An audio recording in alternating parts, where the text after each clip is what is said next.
I told our guys yesterday, I thought that was the best execution job on the road by a lot. Obviously we'd struggled, our first 2 league games on the road. Wake Forest, okay. But Missouri, the 2 main things that we knew we needed to do to give ourselves a great chance was keep them out of transition offensively.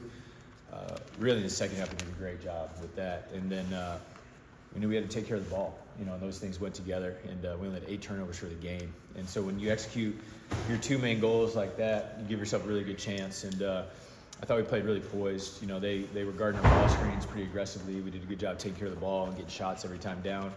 And, I just thought we controlled the game, especially once we got a little bit of a lead in the second half. Generally on an opponent's home floor, they're going to make some runs. You're going to have to hang on to it a little bit. But our guys just did a really good job of, finishing it from start to finish in the second half. And I feel like that's kind of just a game that we can build on, obviously this week for these 2 home contests, but as we go back on the road next week as well. What are your thoughts on Mississippi State just as a team and what they do to pull off that Tennessee win? They are tough, man. They are really tough. Coach Jans has done a really good job with their mentality, and their physicality. And the one thing, I think that Coach Jans deserves credit for in this day and age is, they start 4 guys that played for Ben Howland. All right, so he's been able to retain, a big part of their nucleus for a couple years now.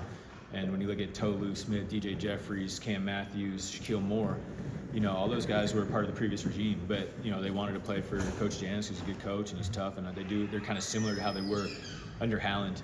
But that continuity has definitely helped them out quite a bit. And then you throw in a Jimmy Bell and a Josh Hubbard, now you got a damn good team, and that's what they are right now. And so when they beat Tennessee, they just beat them. They're physical. They're a team that can match that physicality, especially on their home court. Made some timely shots, defended Tennessee really well.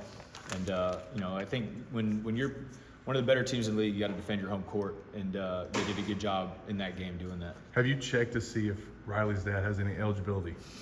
He's a strong man. No, it was kind of a interesting / cool situation, and it's funny. I've actually talked to Riley's dad since then. We had a good laugh about it. The picture that was going around, and he said, "Man, all I was just trying to do was watch my son play some ball." But I think everybody recognizes where Riley gets some of his physicality and his body from, and I just thought that was kind of neat.